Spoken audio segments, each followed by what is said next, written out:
বিসমিল্লাহির রহমানির রহিম। ভাই, আমরা দুনিয়ার জন্য কত কিছুই না করি। টাকা কামাই, গাড়ি কিনি, সুন্দর বাসা বানাই, কিন্তু একটুখানি চিন্তা করুন, এই দুনিয়া কি চিরকাল থাকবে? না ভাই, একদিন আমাদের চোখ বন্ধ হবে, প্রাণ বের হয়ে যাবে, আর সেই দেহটা কি সাদা কাপড়ে জড়িয়ে মাটির নিচে শুয়ে দেওয়া হবে। তখন আর ফেসবুক থাকবে না, নেই ইউটিউব, নেই প্রিয় মানুষগুলো।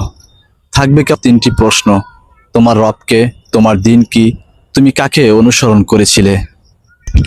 আর যদি জীবনে নামাজ না পড়ি, কোরআন না পড়ি, হারাম কাজ করে কাটিয়ে দেই, তাহলে কিভাবে এই প্রশ্নের উত্তর দিব বলুন? ভাই ও বোনেরা, আসুন আজ থেকে ছোট ছোট ভালো কাজ শুরু করি। দিনে 5 ওয়াক্ত নামাজ পড়ি, মিথ্যা ও গীবত বর্জন করি, মা বাবাকে খুশি করি, মানুষকে কষ্ট না দেওয়া, এসব কাজ থেকে বিরত থাকি। এগুলোই হবে আমাদের জান্নাতের পথে প্রথম পদক্ষেপ। যেদিন মৃত্যু আসবে সেদিন আর সময় চাওয়া যাবে না। তাই আজই ফিরে আসুন আল্লাহর পথে, কারণ কাল হয়তো আমরা বেঁচে নাও থাকতে পারি। আল্লাহ আমাদের সবাইকে কবুল করে নিন। আমিন।